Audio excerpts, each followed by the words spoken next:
Parijs, dat is romance, maar ook een mierennest. En samen met Londen, Tokio en New York één van de 4 wereldsteden. Vandaag zijn Parijzenaars met zo'n 2,5 miljoen. En dat voor een oppervlakte van amper 105 vierkante kilometer. Nu, dat is 10 keer zoveel als in pakweg Antwerpen. Als je daar dan nog eens 40 miljoen toeristen bij rekent, dan weet je genoeg. De ruimte is hier schaars en het leven is hier pokkenduur. Maar dat hoeft niet per se zo te zijn, want ik ga je bewijzen dat het ook wel goedkoper kan. Voor transport bijvoorbeeld gebruik je dit hier, de Paris Visitecard. Daarmee reis je met trein, metro, bus, alles wat je maar wil, aan nog geen 10 euro per dag.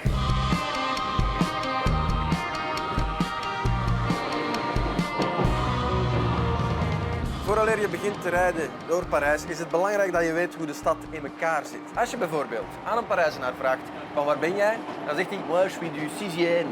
Dat wil zeggen, ik kom uit het 6e arrondissement. De stad is namelijk onderverdeeld in 20 arrondissementen. Laten we eens even kijken.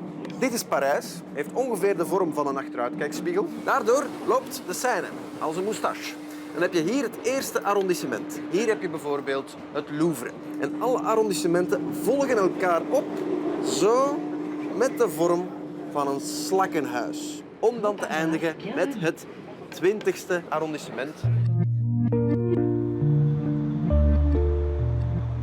Bonjour, je suis Marie, je suis guide pour Discoverbox et je fais visiter Paris aux touristes pour rien du tout, c'est gratuit. Et donc je fais visiter le Paris insolite. Bienvenue à Paris avec Discoverbox. Alors, Marie, aujourd'hui on fait le Trendy Marais Ouais. avec Discoverbox. Ouais.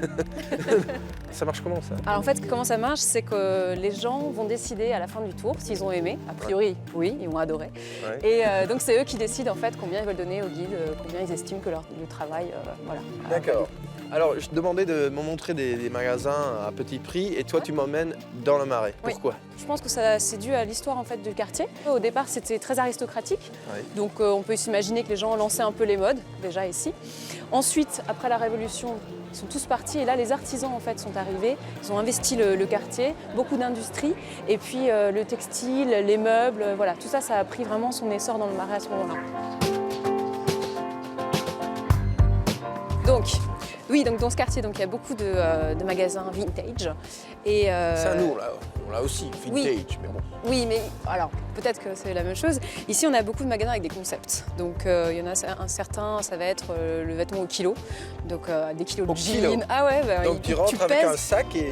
Voilà, exactement, D'accord. exactement. Et puis alors, voilà, chaque vêtement a son prix au kilo. Hein. Mais bon, voilà, c'est ça le concept. Ouais. Et puis ici, ben, c'est plus pour les prix. Vraiment, on y va parce que c'est vraiment le moins cher. Ouais. Ils ont 2 magasins, donc ils ont pas mal de choix. Et puis surtout, au niveau des accessoires, c'est très sympa. Tu vas D'accord. voir, il y en a des Tu veux gratinés. montrer? Ouais, on va aller Allez, regarder. je te suis. Ok, c'est parti. Mais c'est bien. 150, ça va? Mais oui, ça va.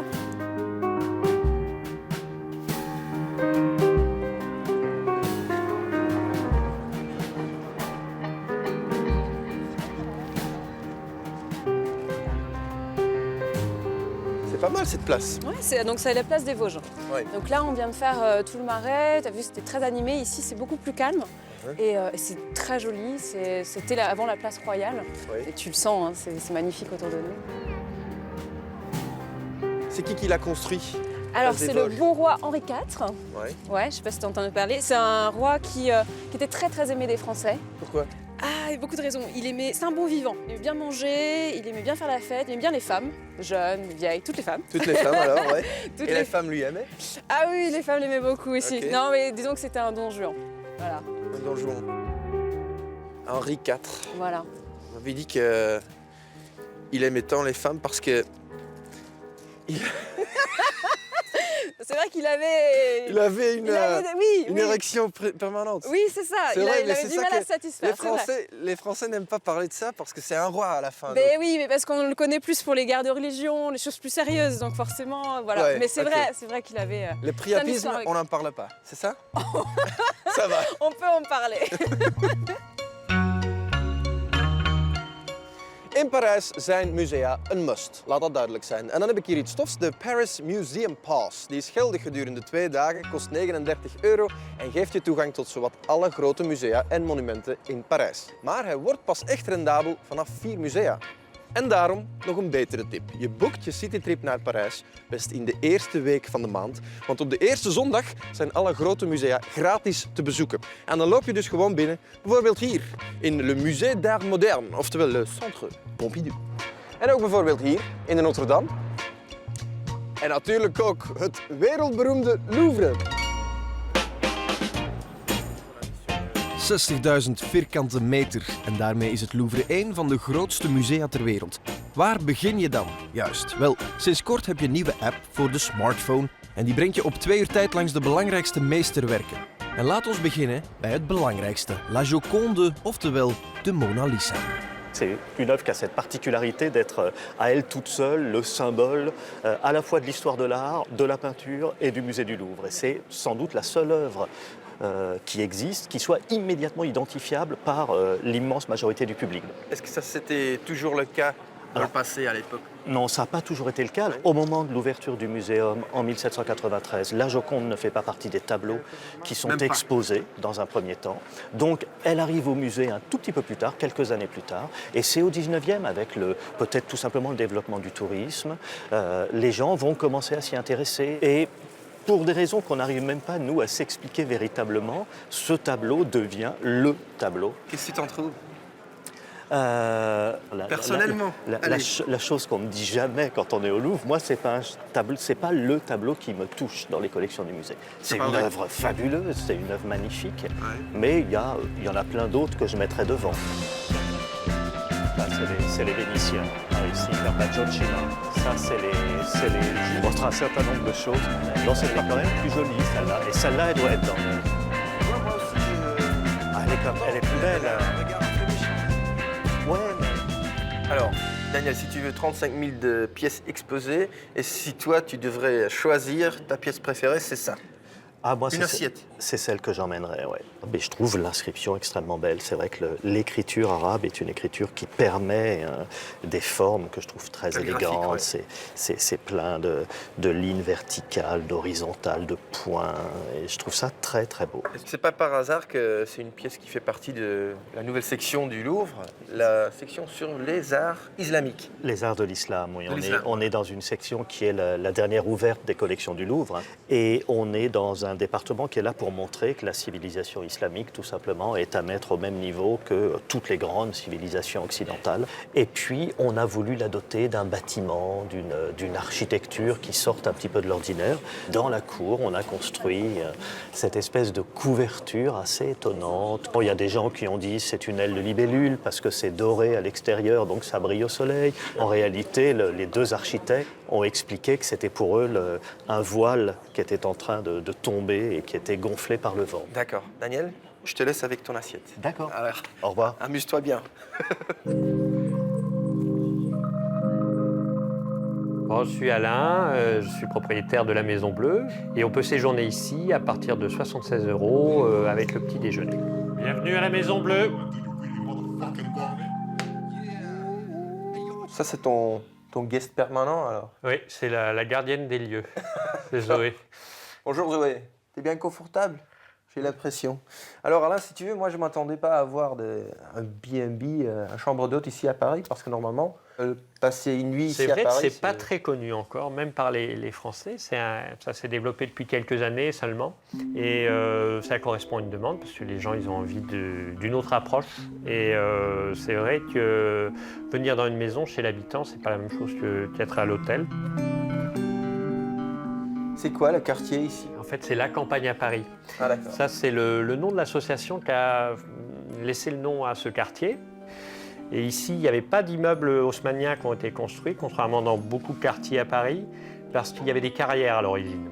Alors, les carrières, elles ont été remblayées. Et cette association a donné à chaque membre de son association un lopin de terre. Et sur ce lopin de terre, chacun a fait construire sa petite maison. Et puis aussi, par exemple, ici, on est dans le 20e arrondissement. Ce n'est pas un quartier purement touristique. Il y a peu de chances que des touristes ils viennent à l'hôtel dans le 20e arrondissement parce que tout le monde va un peu dans le même coin, l'Opéra, qui ont leur charme, mais qui ne sont pas des quartiers aussi parisiens que le 20e arrondissement. D'accord. Il y a ton chien qui me mord. Oui, c'est normal. Il dit « Mais qu'est-ce qu'il me veut ?» Mais qu'est-ce qu'il me Zoé, veut lâche mon doigt. Allez, lâche. Allez, c'est bon. T'es gentil. Oké, laat er geen twijfel over bestaan. Gastronomie, op restaurant gaan in Parijs, het blijft nog altijd een dure bedoeling. Daarom, een eerste tip. Ga voor de lunch, want sommige restaurants bieden bepaalde formules aan tijdens de middag. Die zijn minder duur. En vooral, verlaat de platgetreden paden. Het is een cliché, ik weet het, maar doe het alvast. Want hier bijvoorbeeld, net om de hoek bij La Place Vendôme, heb je Le Petit Vendôme, een bar à vin. En dat is echt typisch Parisien. Ah ouais.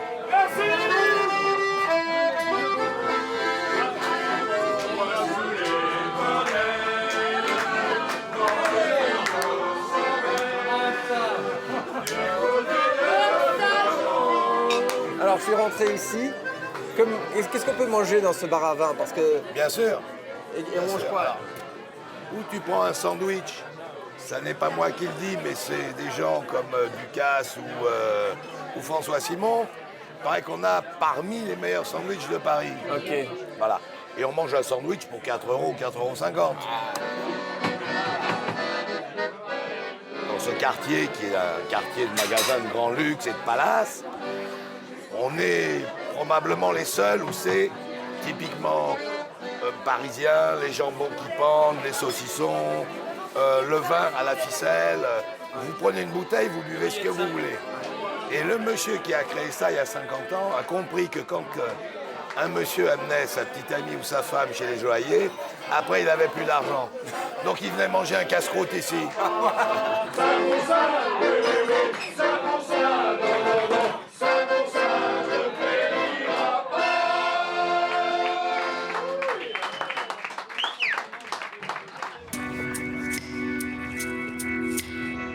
Je suis Guillaume Leroux du Vrai Paris et je propose des visites originales et personnalisables de la capitale. Ici, c'est Paris. C'est bon, c'est fait? Ouais. Et là, il faut appuyer ici, c'est ça? Voilà. Et voilà. C'est pourquoi qu'il faut prendre un vélo pour visiter Paris? Parce que c'est pas cher, mais aussi parce que ça permet d'explorer la ville différemment. Parce que du coup, on pédale pas au même endroit qu'on prend le métro. Ouais. On est en extérieur, on fait du sport, enfin voilà, tout ça quoi.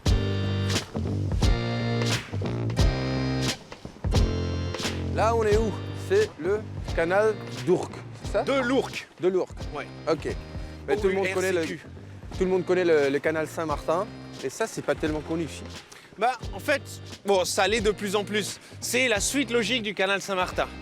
Simplement, le canal Saint-Martin est devenu branché avant le canal de l'Ourcq. Tu connais les processus d'embourgeoisement classiques qui vont du centre des villes vers la périphérie. Oui. Donc, ça a commencé par le canal Saint-Martin et ça se prolonge naturellement par le canal de l'Ourcq. Et tout au bout, c'est les extérieurs de Paris. Ouais. Hein, on est à l'est de Paris, là. Mais c'est sûr qu'ici, c'était un quartier, il fallait pas se traîner il y a quoi, 5 ans, 6 ans? Traîner la nuit. Non, il y a plus longtemps. Ouais. Mais c'est vrai que je pense à des amis à moi qui ont grandi dans le quartier il y a, plutôt 35 ans. Leurs parents disaient va pas te baigner, va pas traîner le long du canal. Tu vois, il y avait pas mal de voitures qui étaient dedans, il y avait pas mal de choses qui s'y passaient. Et aujourd'hui, c'est devenu un lieu de loisirs, on va dire. Donc les gens viennent ici se promener, il y a des cinémas, on peut faire du vélo, tu vois tous les gens qui font leur jogging. Avant, on venait pas faire son jogging le matin ici, c'est sûr. Non, Ah ouais. sauf si on venait tuer quelqu'un.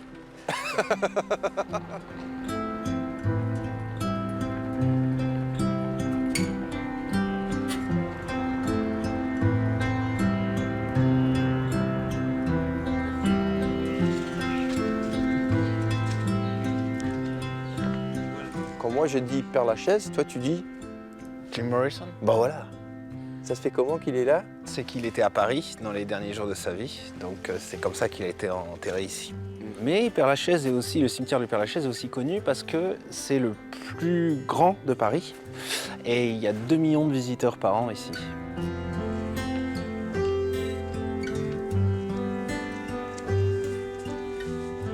Si moi, j'aimerais bien être enterré ici, il faut remplir quelles conditions? C'est compliqué parce que ça fait déjà 60 ans qu'il n'y a plus de place disponible. En fait, chaque année, il y a 300 concessions qui sont réattribuées D'accord. Donc c'est ta seule chance de pouvoir espérer être enterré ici. 300, c'est pas mal. 300, voilà. Il y a 69 000 tombes sur tout le cimetière. Ouais. Donc, et il y a 2 conditions pour avoir une chance, être éligible au fait d'être enterré à Paris. Ouais. C'est soit être mort à Paris, tout simplement, ce que je ne te souhaite pas, soit être résident parisien au moment de ton décès. Ah d'accord. Donc on peut t'enterrer à côté de Chirac ou Sarko. Ouais, alors ils ne sont pas encore morts, donc...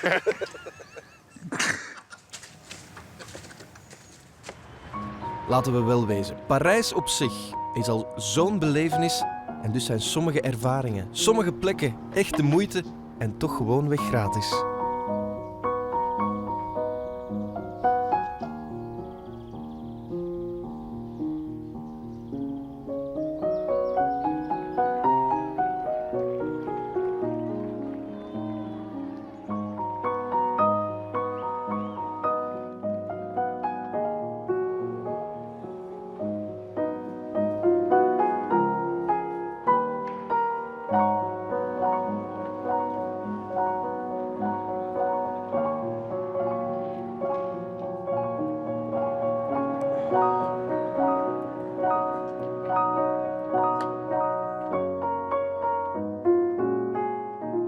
En als je dan op het einde van je citytrip toch nog een klein beetje geld over hebt, dan kan de Eiffeltoren natuurlijk niet ontbreken.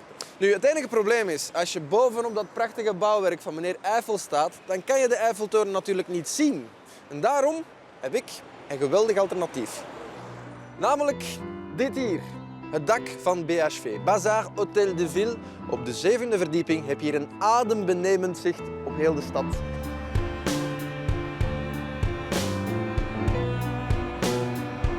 En helemaal gratis. En daarmee is bewijs geleverd, Parijs, het hoeft echt niet duur te zijn. Voilà. Behalve de cocktails hier. Die kosten 10 euro het stuk. Maar naar Parijse normen is dat blijkbaar niet zo duur. Een bezoek aan de lichtstad hoeft dus geen aderlating te zijn voor je portemonnee. Het kan ook goedkoper. Je vindt alle adressen op 1.be/Vlaanderen Vakantieland.